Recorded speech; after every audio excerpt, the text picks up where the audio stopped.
Welcome to It's All About the Questions, where learning to ask the right questions can help you achieve lifelong success. Now, here to help you ask all the right questions is award-winning author, international speaker, and business strategist, Laura Stewart. Good morning, afternoon, and evening, everyone, and welcome to the show. My joy, my fun, my love, my opportunity to be here with you live with all of my live listeners on iHeartRadio, WAXE.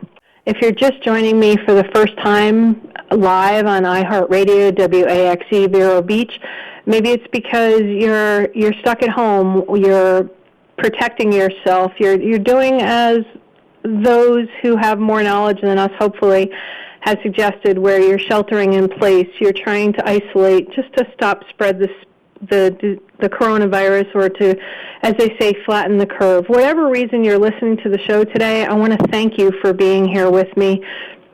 And from those of us at the radio station here in Vero Beach, we're here to provide content for you, something to keep you going, perhaps in this time of crisis, to get you thinking other thoughts beyond the virus that is going around out there. If you want to listen to previous episodes of the show that you've never heard before, your favorite podcast platform, whether it's on Apple platform, Windows platform, Android platform, whatever it may be, your favorite podcast app, if you are listening to this via podcast, please take a moment to subscribe, rate, and review so other people can find it. And I love to hear what you think of the show, because it helps me and uplifts me as I broadcast from home to provide you with some, what I hope you think is really great content. There's a lot of fear and a lot of panic going on out there right now. And as I talk about in my book, What Would a Wise Woman Do, from the wonderful Dr. Daniel Amen, that he calls ANTS, automatic negative thoughts, I know myself that is something hard for me to stop sometimes. These negative thoughts that creep up from reading all the news, watching all the TV, even listening on the radio to what everybody is talking about. So for the next hour, my goal is to help you think of a positive future, to think of ways that you can improve your life, improve your thinking, and improve your mental health a little bit in the same way, if at all possible, by thinking positive and hearing from others who have been in the trenches of business to talk about how you can help grow your business, start a new business, or get through the next couple of weeks. So today I've got a friend of mine who I've been wanting to have on the show for over a year, and we finally put it together. And she's asked me to tell everybody to forgive her voice. She had some surgery on her throat, and she is just so happy to have a voice and be able to be here today. My guest today is Jan Deardorff. She is one of the top-level sales directors at Mary Kay, and her belief is that she wants to help enough people get what they want, and you will live the life of your dreams. So, Jan, your story is so amazing to me. You've, for 28 years now, you've not even paid for a car. No, I haven't. Isn't that awesome? And you've had the pink Cadillacs and the non-pink Cadillacs, because I guess Mary Kay no longer just does pink Cadillacs, right? Well, yeah, ever since I've been in for 28 years, it's not just pink Cadillacs. There's different levels of cars. So the first car I had was a Pontiac Grand Am, and I had a couple of those, and then you moved up to the next level. And so now they offer Chevy Equinoxes and Chevy Malibus and the Traverse. And then, of course, you can get the pink Cadillac, and we've been driving a Cadillac for quite a few years, and yeah, it's pretty amazing. I haven't bought a battery or starter. I have bought one tire because I hit a pothole, and I had to buy a new tire in 28 years, but that's about all I've done as far as car expenses, and I do change the oil once in a while. Now, you went from teaching 5th grade yes. to starting your Mary Kay business in, I think it was 1991 or something? 1991, yeah, 29 years. That is, I'm guessing that in a lot of ways, teaching 5th grade and building a business can be considered very similar. because yeah. And what's neat is with my Mary Kay business is I still teach. I just teach skincare, makeup artistry when I first started my business, and helping people with their skin and teaching them how to take care of their skin. And then, of course, along with that, I developed a team. So now I do more mentoring and coaching than I do actually teaching the skincare. But yeah, that's where it all started. My husband was a pilot at the time with Eastern Airlines.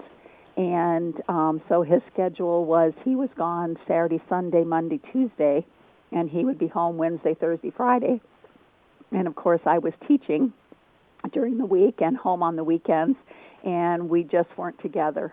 So I knew that wasn't a good thing. Number two, I was kind of a grumpy mom because with teaching full-time and kind of being a single mom most of the time because my husband was gone, and then having the responsibilities of being a teacher with not only actually being in the classroom, but there's lesson plans and bulletin boards and progress reports and report cards and grading papers. Teaching is the most underpaid, under-recognized career in the world. And, of course, I love all of our teachers to death. And I'm thankful for the 8 years that I did do it, but I just couldn't survive in that mode anymore because my kids were suffering. And, of course, my passion has always been just to be a great wife and mom. And I remember when my husband and I started dating, and, of course, if you can believe it, it's been 50 years ago this June we started dating. We've been together for 50 years, been married 45 in June. I can't believe it's been that long. It doesn't seem that long. But when we first started dating, he kept saying, so what are your dreams? What are your goals? And I just kept saying, I just want to be a great wife and mom. And he's like, well, that's not a goal. That's not a goal. But, you know, it really has been my passion to be the person that God wants me to be as a wife and a mom, because I think when we make that our number one priority, everything else just falls into place. And then, of course, becoming an entrepreneur with that thought in mind, I was able to just develop everything that was important to me around that strategy. And so, so I just knew I loved teaching. I absolutely loved teaching, but I was just exhausted, and I was not a happy person, and I knew that wasn't God's plan for my life. So I had been introduced to Mary Kay years before, hadn't done anything with it, and I thought, I wonder if I could do that Mary Kay thing. And I actually had to find the person in the Yellow Pages, and for those of you that don't know what that is, that's a book that we used to look into to find somebody's name prior to Google. And I had to, I found her, I called her, and I said, hey, I don't know if you remember me, but 6 years ago you told me about Mary Kay. I think I want to do it now. And we got together, and I got my business started, and within 5 months I matched my teaching income doing one party a week. So that was a no-brainer. And I said, okay, I guess I'm not going to go back to teaching in the fall. This all started in March. So by May, June, I was doing great, doing Mary Kay real part-time, told them I wouldn't be back in August. And 29 years later, here I am driving a free car for 28 years and making crazy money, loving my life, helping women change their lives. It's just pretty awesome. I love it. You said that in 5 months you were matching your teaching salary, and within 18 months you had your first car, and that is not the norm for a lot of people who start these kinds of businesses, whether it's Mary Kay, whether it's Avon, whether it's doTERRA, whether it's any one of hundreds sales, of. Right. Mm-hmm. What do you attribute that success to, and what do you say to somebody who might not have achieved what you did so quickly? It's a decision. It really is a decision. I think you make up your mind that you're going to treat this like a job. It's so easy to, well, first of all, I needed the money, okay? And I knew that I needed the income. My husband was just a new pilot with Eastern Airlines. He was on probation. So he was making $16,000 a year, and I had to make money, and I knew that I didn't want to teach. So when the need is there, you figure out a way to make it work.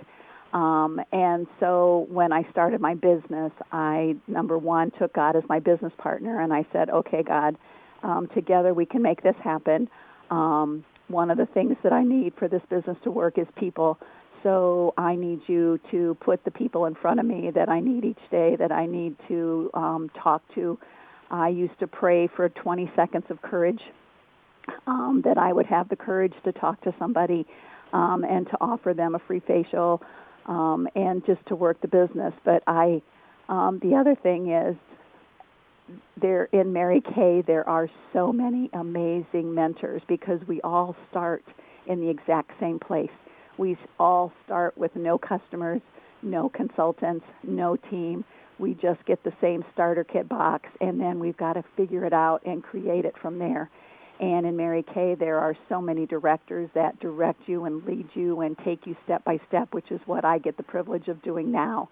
So when someone starts this business, you kind of put them in your hip pocket and you say, okay, now this is where you're at, this is where you want to be, and these are the steps to get there.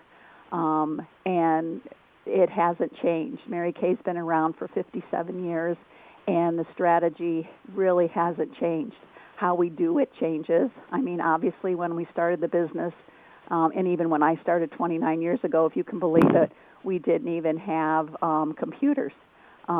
We had to call in our orders, or we had to mail our orders, or we used to do overnight shipping where we would overnight express the orders because we had a quota to meet. I mean, it was crazy what we used to do. But the strategy, the business sense hasn't changed at all. I always tell people in this business, it's not magical, it's mathematical. It's not magical, it's mathematical. And statistics have never changed.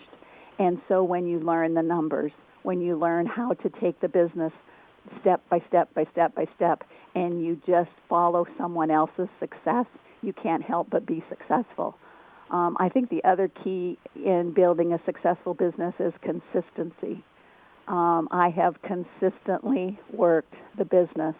You can't be what I call a Zoom-eker. And what that is you work the business like crazy, and you have some success, and then you come to a screeching halt, celebrate that success for a couple of months, and then you go, oh, wait a minute, I got to get going again, and then you start over. It's like driving your car. When you want to get from point A to point B, you put your foot on the gas, and you keep it steady, and you get from point A to point B. You don't zoom real fast and then slow down and zoom real fast and then slow down. It's just steady. And that's the one thing I can say, and I think that's why I've been in a free car for 29 years, is because I have consistently worked the business. I've consistently done what you need to do to make this work. And I know from 29 years' experience what you need to consistently do to make this work. So if anybody out there wants to know how to build an in-home business, there is a very specific strategy to make it work. And all you have to do is get with someone, get with me, whoever, and I can walk you through it step by step by step by step. No matter what your business is, I can take you from point A to point B because it's really a very specific strategy, and it's just a matter of applying that strategy to making your success work. Have you seen certain traits in people that you've had? I think it's called the downline in Mary Kay and all of the businesses similar to a Mary Kay that have shown you having some specific traits will sort of project that you're going to be more successful than somebody without them? Yes and no. There are people that shock me to death that become successful that I didn't think were going to be successful. But again, it goes back to how bad do you want it? How bad do you really want it? And are you willing to go over, around, through, or under any obstacle that comes in your way to make it happen? Now, is there a specific type of person that's going to be successful in Mary Kay? I would say you definitely have to be a people person. You have to be someone that likes to be around people, but at the same time, that can be a learned trait. So, because if I were to look back on my life and say if I would say, oh, this is what I'm going to be doing, I would have never, ever, ever in a million years picked sales. I would have never picked what I'm doing right now because of who I was when I started. Now, who I am now is a completely different person than I was 29 years ago. I think Mary Kay is probably one of the best self-improvement courses that I've ever taken in my life. You were talking at the beginning of the show about positivity. I am probably one of the most faith-filled, positive people in the world. I mean, through this whole COVID-19 strategy, or not a strategy, but COVID-19 virus, whatever this thing is that's going on. And we do need a strategy, so. Yep. I just have complete peace and complete comfort in knowing that everything's going to be okay. And my husband says that I'm off the charts, unrealistic is what he calls it, that he's more of a realist and I'm unrealistic. But you know what? I like being in my unrealistic pink bubble and just totally believing in everything. And I have gotten that through my Mary Kay business. That's what has created and given me, so much get up and go, because I see the potential and the positivity in everything that I do. And I love what I do. Okay, now, for a lot of entrepreneurs, I know a lot of them myself, and I've always been a very positive person, but we often have slowdowns or dips in our businesses. And you can be positive, yet still be concerned, have worry as to how long the dip is going to last and how to lift up. What do you say to your team when they're seeing perhaps slowdowns, or they've hit a plateau in their business, or when you've seen it yourself? How did you lift yourself up? What questions did you ask? What did you do to help shift the business out of neutral or reverse? Activity. Whenever things seem to plateau or slow down, you go back to activity. Again, this business is not magical, it's mathematical. And any time there's a slowdown in my business, it's the only reason there's a slowdown is because I'm not talking to enough people. So when my girls get a little discouraged, or when things aren't happening, or they're calling me and saying, nothing's happening, my question is always, how many people have you talked to? How many people have you talked to? Because statistically, 1 in 10 will say yes. So if 1 in 10 is going to say yes, you have to talk to the 10. And as soon as you talk to the 10, you're going to get the yes. And so anytime there's a slowdown, it's just go see more people, go meet more people, ask for more referrals, go out there and meet more people. And the activity will bring back the motivation, will bring back the success. Everything will turn around as soon as you have activity.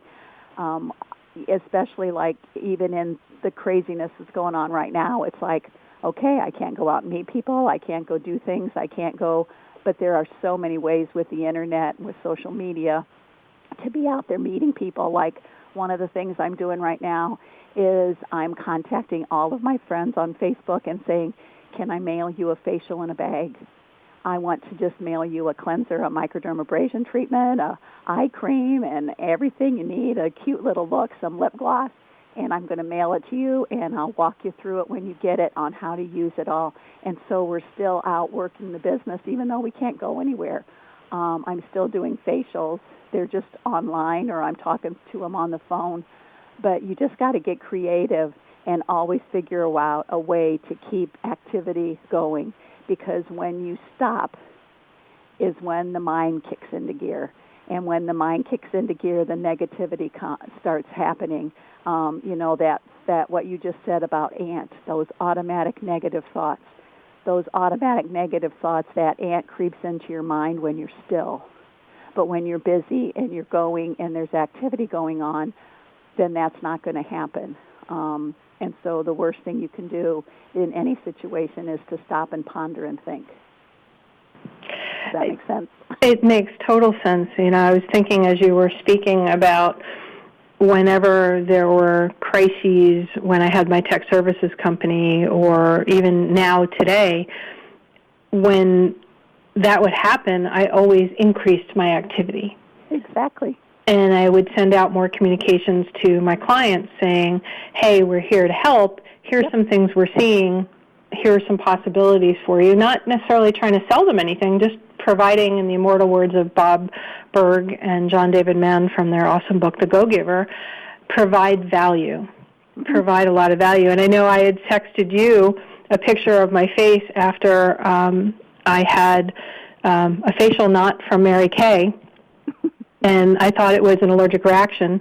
And you're like, oh, my God, we can so help with that. And then I ended up emailing it to my dermatologist because it kept getting worse. And she said, oh, that flared up rosacea. And now I'm on a medication. Yep.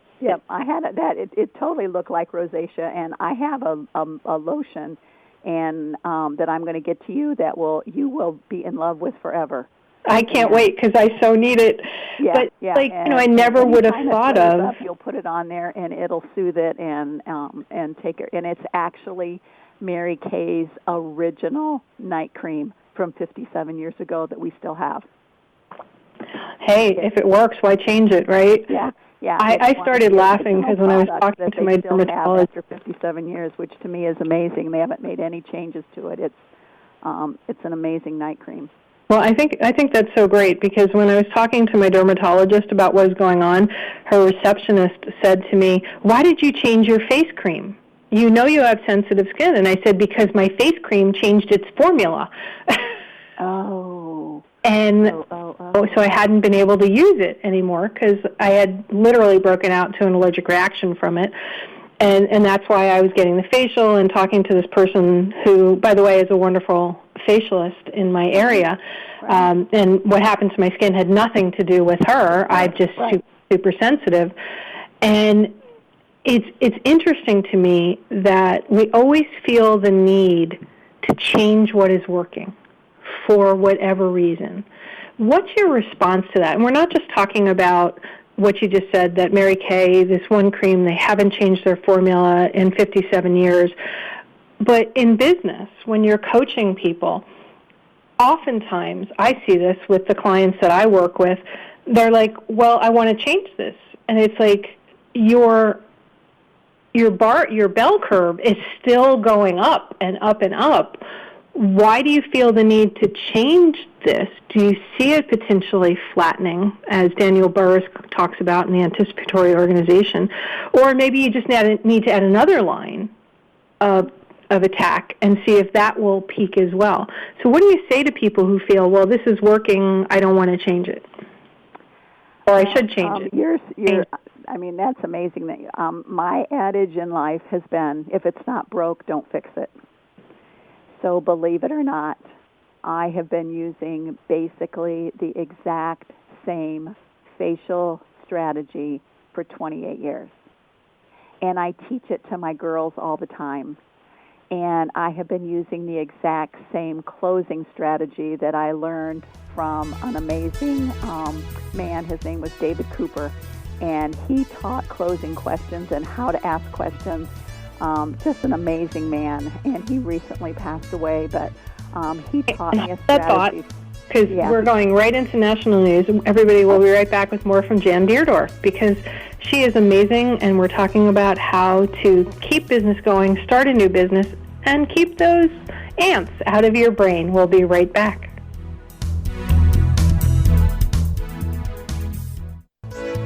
Welcome back, everyone. If you missed the first half of the show, you'll have to catch it on podcast because my guest, Jan Deardorff, was just truly amazing, is truly amazing, because she's here with us for the second half of the show as well. But you can listen to it wherever your favorite podcast platform is found, or on it'sallaboutthequestions.com.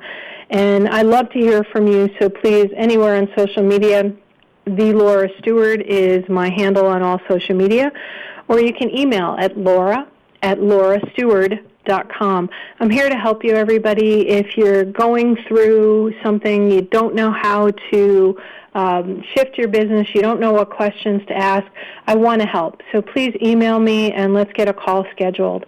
And let me see how I can help you. And sometimes all it takes is an outside perspective to help you think about what's going on. And if you can't schedule a call, you can also get my book anywhere books are sold, What Would a Wise Woman Do? And a free workbook is available on my website as well. So Jan, before the national news break, so rudely interrupted us and hopefully did not put my listeners back into those negative thoughts that could happen with, all that is consuming the national news right now. You were talking about how if it's not broke, don't fix it. When I had posed the question, when things are going well, when your business curve is still on the upward tick of a curve, do you change it? Do you look at other possibilities? And you had said, if it's not broke, don't fix it. Let's talk about that, because some businesses don't plan for that downturn, so they have no thoughts about what to do if the going gets tough. What do you say to them, and have you ever had to deal with that, or any of the people who work underneath you on your team had to deal with that? How did they shift? Well, I think a key to success in any business is tracking your success. I always am tracking where I'm going. Again, I go back to the adage, it's not magical, it's mathematical. So if you are tracking what's going on in your business, how many people you're seeing, and you always have another goal set, then it's critical that you have something that you're working toward. Because if you're not always working toward the next thing, then that, to me, is when you flatline. That's, to me, when you stagnate, because you get comfortable where you're at. So you have to always be a little uncomfortable with where you're at. You always have to have that next goal, that next thing that you're reaching up for, and that keeps the activity going.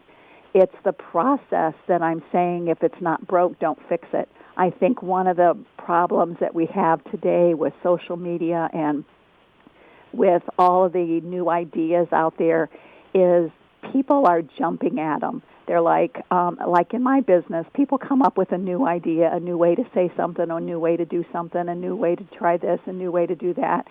And my business associates get wrapped up in that, and so they're trying this and they're trying that, and they try this and they try that, and they never really master anything.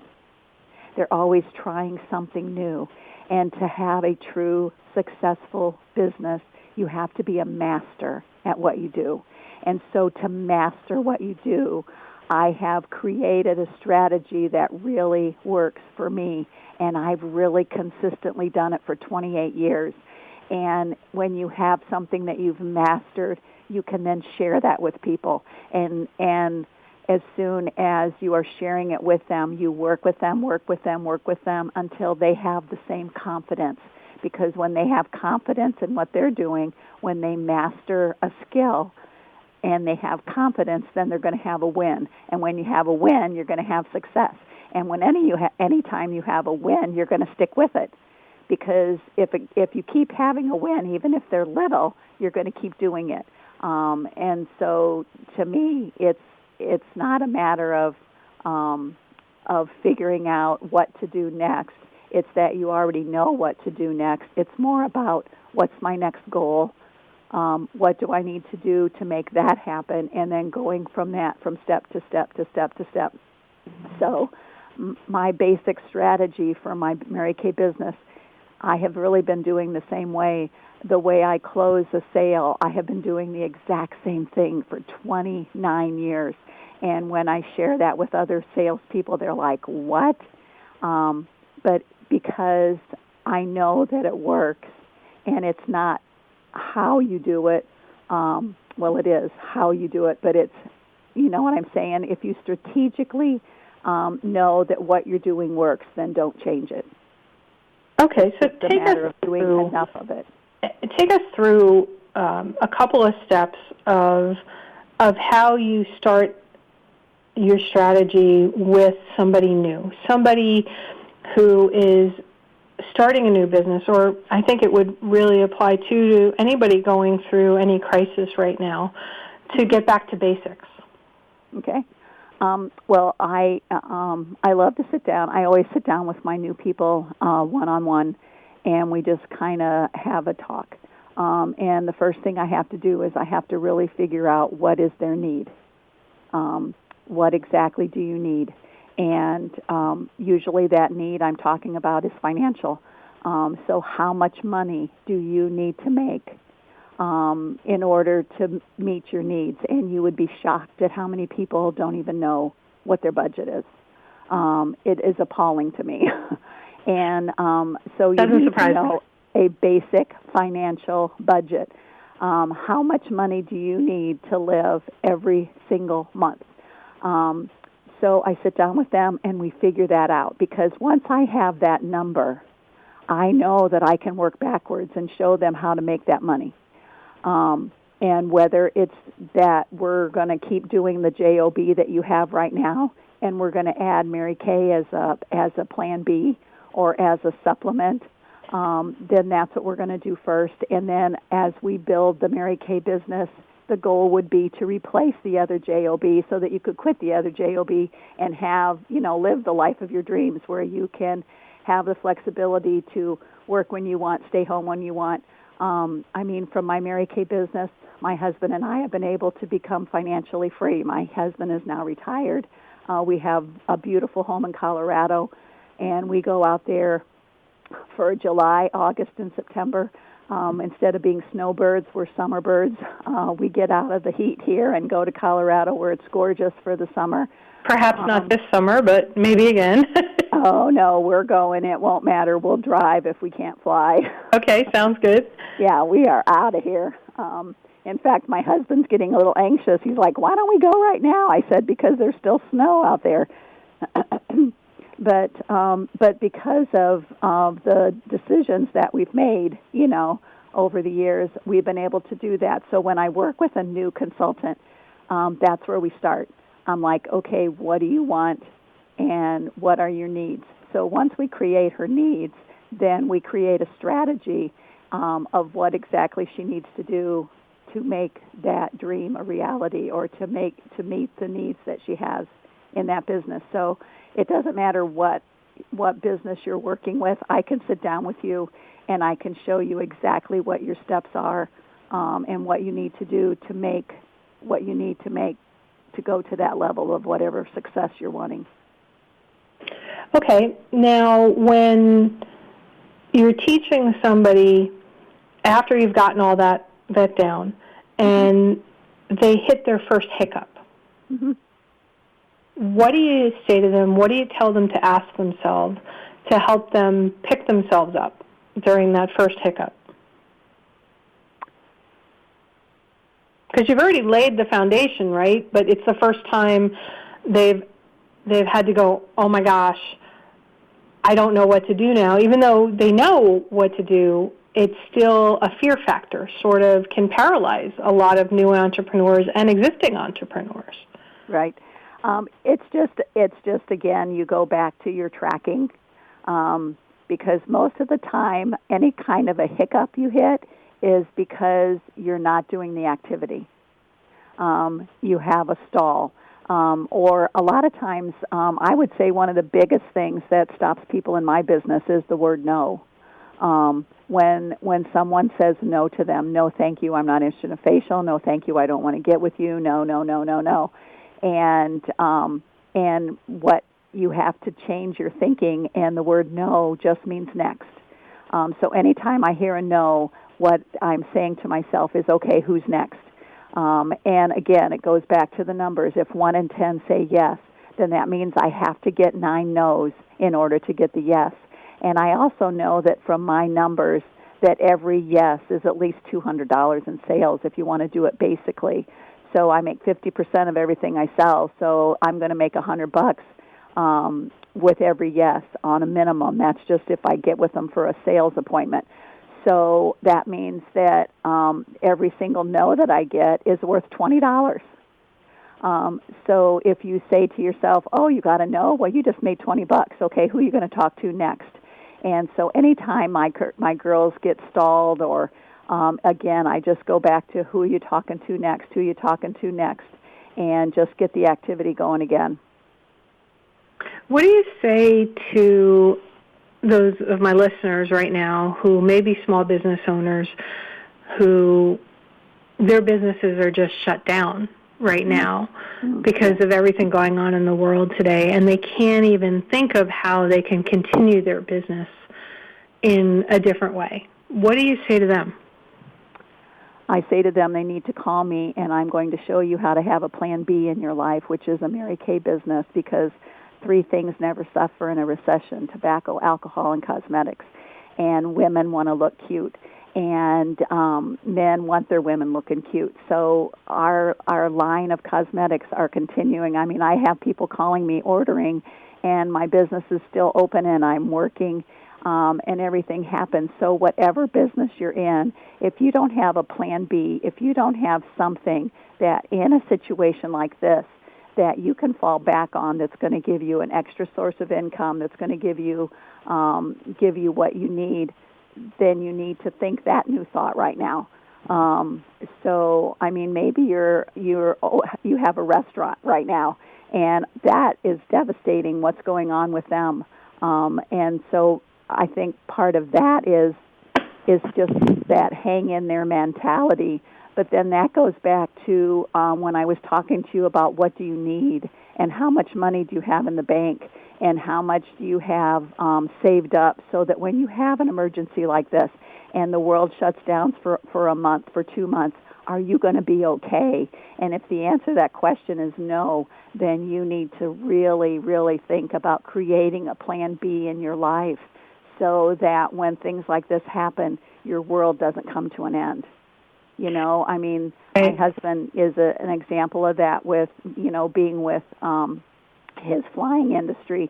He lost his job in Sioux City, Iowa, which got him hired with Eastern Airlines, and he was with Eastern for 6 years, and then they closed and filed bankruptcy, and he lost his pension and had to start all over again. And then he got hired with United Airlines, and then we had United Airlines. And in 2004, they filed bankruptcy, and he lost his pension again. And when that happened is when, he was devastated. I mean, he was 50, I don't know, I think he was 52 or 53. He only had a few more years to fly because it's mandatory retirement at 65, and so he had to retire. And he's like, what are we going to do? We just lost our pension. And that's when I stepped up and I said, hey, listen, why don't I pay all the bills for the next 13 years with my Mary Kay money, and we save your paychecks? So that's what we did. I paid all the bills for 13 years from my income, and we saved his paychecks for 13 years. And from that, we were able to buy 10 rental properties cash and 2 commercial buildings. And the income now that we have from those rental properties has more than surpassed the pension that he lost. But it was because of a decision that we made, and we're like, hey, what are we going to do? What's our plan B? You really have to have a plan B, because nobody knows for sure what they're going to have. And, I mean, he had a great job as a commercial airline pilot, and the pension was supposed to be amazing. But, bam, just like that, it was taken away. And so, take what's happening today as an eye-opener to what if that can happen in your life, and put a plan B in place in your life, maybe a side business of Mary Kay or whatever, some other direct sales company could add a little income to your life, so that in a situation like this you have something to fall back on. You just really need a backup plan. Yeah, I think that is beautifully sound advice, and to hear what you guys did when the crisis hit for your family. You were like, okay, I had already started this, but, our focus is going to be this. So for those who perhaps have lost their positions because of what's going on, instead of wallowing or being in fear, let yourself be in fear, right? Feel it, live it for 90 seconds, as my friend Dr. Joan Rosenberg talks about, and then go, okay, what can I do positive to build from this, to create something new, to move forward from it? I hear stories all the time of businesses that are transforming. Kristen Siriano, who is a Project Runway winner, I love the show. I'm obsessed over the show. He's retooling and having all of his seamstresses making masks and other things for the hospitals. And it's like, okay, so for right now we're not doing that. Well, we can't get these items from China and other places, so Americans are figuring out ways they can retool and do things. Even the bourbon industry and distilleries I know, isn't that crazy? But they're looking at it, what can I do? How can I make a difference? And, for restaurants, they're now all of a sudden they're hiring people to deliver. They're doing curbside. What about selling food to hospitals that maybe their cafeterias are overloaded? How can you do good and build in a different way that you possibly never thought of before? I mean, World War II created some of the most profitable businesses ever that never started out doing what they were doing. Yep. So true. So true. Yeah, and, I see a lot of friends who sell essential oils and different things like that, fitness people, therapists that always did in person, they're doing Zoom. Yep. Things that they never thought of before. The world is going to change, hopefully for the better. Oh, yeah, it's going to. And at the end of the day, it's those thoughts, right, that we talked about that go through your head that lifted you guys up.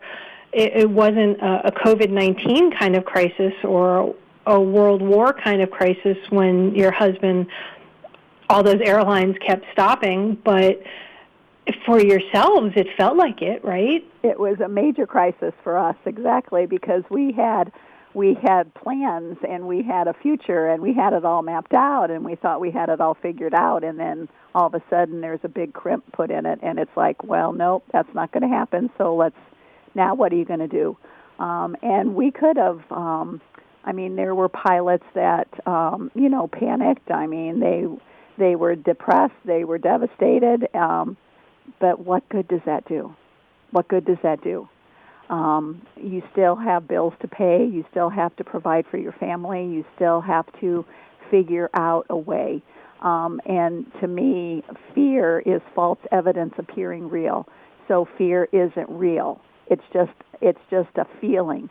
And so we just pulled it up and said, hey, listen, we got to figure out a different strategy. And we have 13 years to get it done. And so that was and of course when I said it, I was all excited, and then after I said it, I'm like, oh my gosh, what have I done? Offering to pay all the bills for 13 years. But you know what? It went back to my original goal in life, was to be the wife and mom that God wanted me to be. And I was thrilled to be the wife that my husband needed at that time, for me to step up and say, hey, listen, let me take this stress off of you and let's figure out a plan B. And fortunately, my husband loves on the side. He's very handy. So we had enjoyed remodeling houses prior to this happening. And,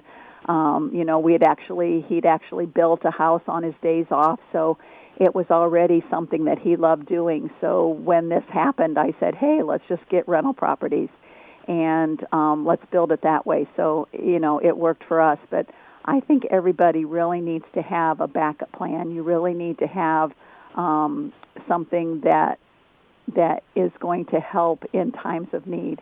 And, of course, to me, you need to find the job that you don't feel like is a job, that you absolutely love, and that every day when I wake up, I'm not waking up going, oh, no, I have to go to work. Every day I wake up and I'm like, oh, yes, what do I get to do today? Whose life do I get to change? Who do I get to talk to? Who's the Lord going to introduce me to that needs Mary Kay, that needs what I have, that, has a need that I can meet through what I have learned through my years of experience, I think it's really one of the things that, as I look back, the older you get, the Bible says the older women are to teach the younger women. And so I'm like, well, even though I don't like to admit I'm older, I really am older. When you register for Medicare and start collecting Social Security, I guess that's a sign. And then when you're seeing all these things saying the older community are at high risk, I'm like, okay, but when you're born or when you get out of high school or any of those times, God doesn't just hand you a roadmap and say, here you go, here's your life, here's where you're going to turn here, here's where you're going to turn here, here's where you're going to turn here. It's more like a scroll, and it's just kind of rolled out each day that you live. And then as you get older and you look back over it, it's amazing the turns and the twists and the things that you've done when God has led you, and you see how He made everything work out for your good.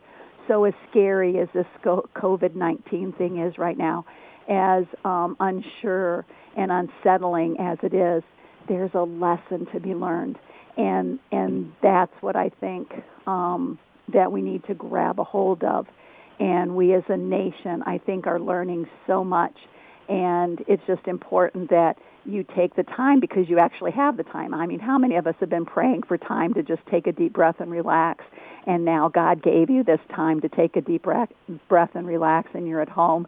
And instead of enjoying the moment, you're freaking out. Right. Analyze where you're at. Analyze where you're at. Figure it all out and say, hey, what do I need to do? What do I need to change? What lessons do I need to learn? And maybe moving forward, make things happen better.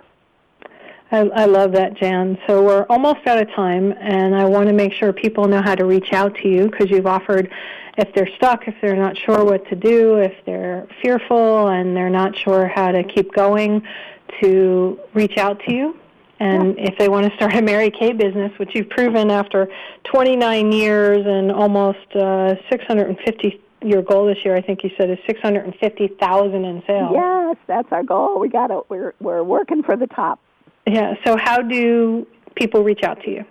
Well, you can call me or text me at 352-978-5550, 352-978-5550. Or you can email me at jansmarykay@gmail.com. It's JANS Mary Kay spelled out @gmail.com. And, of course, you can go to my website, which is www.marykay.com/jdeardorff, DEARDORFF.